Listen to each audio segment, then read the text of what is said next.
दोस्तों आपने 67वां बीपीएससी का पीटी का एग्जाम दे दिया है और अब सबसे ज्यादा टेंशन यही हो रहा होगा कि भैया कौन सा क्वेश्चन सही है या कौन सा क्वेश्चन गलत है। और सबसे ज्यादा और भी टेंशन है कि भैया कट ऑफ कितना जाएगा। कोई सोचता होगा कि 105, कोई 110। तो चलिए आज हम लोग कट ऑफ के बारे में ही बात करने वाले हैं। तो आइए फिर देखते हैं। यहाँ पे प्रभात खबर में ये लिखा हुआ है कि भैया कट ऑफ कितना जाएगा 105 से 110 के बीच में। लेकिन यहाँ एक चीज बता दें आपको कि कट ऑफ हाई जाना और लो जाना सीट पर निर्भर करता है। तो सबसे पहली बात कि आपको पता है कि 800 समथिंग सीट है। दूसरा, उसमें पार्टिसिपेट कितना करते हैं। तो आप ये देखते हैं कि 6 लाख लोग फॉर्म भरे थे। अब इसमें कितने लोग आए तो यहां देखिए 55 से 60% के बीच में लोग आए थे। ठीक है, 55 से 60। इसका मतलब आप कह सकते हैं कि 3.5 लाख लोग पार्टिसिपेट किए हैं। अब इसमें से कितना गुना सफल होना है तो जितना सीट है उसका 13 गुना विभाग ने कह दिया कि 13 गुना सफल को दिखाना है। तो यहां देखिए 13 गुना लिखा हुआ है यहां पे। और कितने लोग हो जाएंगे तो 10,500 रिजल्ट आएगा। यानी मेंस के लिए 10,500 आएगा। तो अब बात करते हैं कि कट ऑफ के बारे में। तो देखिए क्वेश्चन आपको मिलीजुली सरकार था, मॉडरेट क्वेश्चन भी कह सकते हैं, आजकल नया शब्द चल रहा है मॉडरेट क्वेश्चन था। लेकिन बीपीएससी का पेपर ऐसा ही होता है, यानी बहुत सारे क्वेश्चन फैक्ट वाले हैं जो सब बनाते हैं और कुछ ऐसे डाटा दे देता है जो सबके लिए मुश्किल होता है।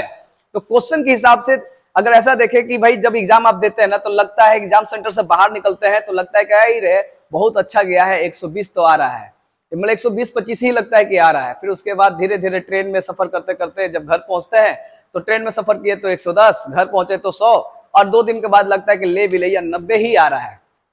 तो ऐसा नहीं है कि आपका बहुत ज्यादा हाई स्कोर जाएगा।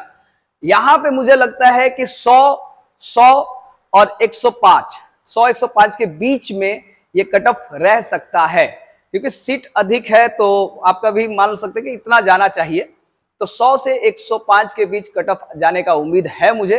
अब रहा बात, अगर आप 100 पे हैं तो मेंस की तैयारी करना शुरू कर दीजिए और 110 पे है तो नेचुरल है कि भैया आप मेंस का तैयारी करना शुरू कर दीजिए।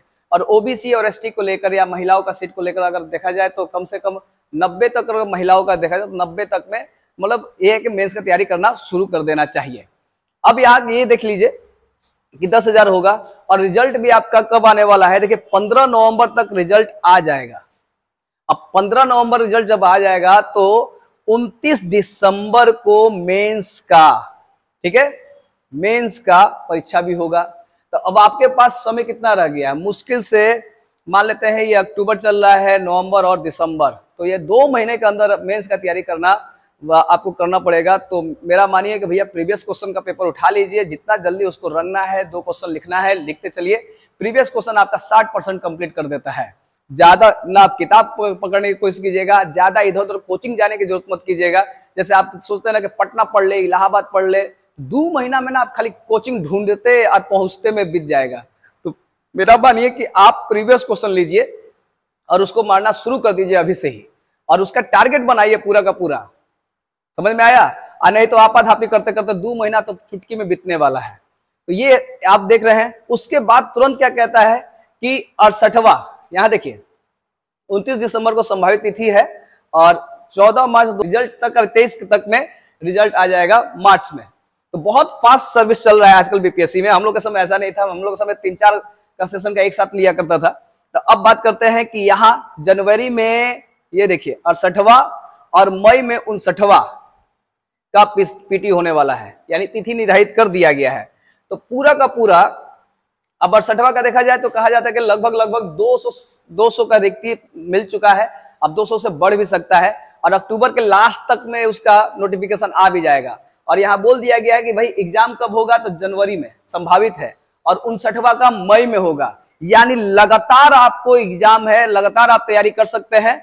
और इस तरह से आप ज्यादा उत्तर पुस्तिका मिलाने के यूट्यूब से कोशिश मत कीजिए, क्योंकि जो उत्तर पुस्तिका बीपीएससी देगा वही मान्य रहेगा, ना कि यूट्यूबर के द्वारा दिए गए जो मान्य होते हैं वो मान्य होगा। तो इधर उधर जानबूझ के अपना समय बर्बाद करना बेकार है। लग जाइए मेंस के लिए और प्रीवियस क्वेश्चन करना शुरू कीजिए। कि मुझे लगता है, और 64वां में जब मेरे काफी बच्चों का पीटी रिजल्ट आया था तो इतना कोचिंग सर्च करने लगे लोग पटना में, इलाहाबाद में, कि सोचने लगे कि नहीं इधर उधर जाके जाएंगे, लिख देंगे, पढ़ लेंगे, ऐसा हो जाएगा तो हो जाएगा। ये कुछ नहीं होने वाला है। कारण क्या है, मेंस में आपका याद कितना याद रखे हैं, कितना आप लिख पाते हैं, कितना जल्दी लिख पाते हैं। क्या कि जब आप प्रैक्टिस जब करते हैं ना, तो एक क्वेश्चन ना 1 घंटा में लिख पाते हैं, तो आपको 3 घंटे के अंदर 8 क्वेश्चन लिखना है। तो 3 घंटे के अंदर 8 क्वेश्चन जब लिखना है, तो इसका मतलब आपके लिखने की स्किल बढ़ानी होगी। आप कितना भी अच्छा लिखते हो, मतलब अच्छा सेंटेंस बनाते हो, लेकिन अगर आप लिख ना पाए पूरा, यानी स्पीड ना हो, तो दिक्कत हो जाएगा। समझ में आया? इसीलिए सिंपल तरीका है, अभी 2 महीना है और 2 महीना में बहुत कुछ किया जा सकता है, और उसको आप करना शुरू कर दीजिए, अभी से ही मेहनत करना शुरू कीजिए। ठीक है, तो मिलते हैं नेक्स्ट वीडियो में। जय हिंद।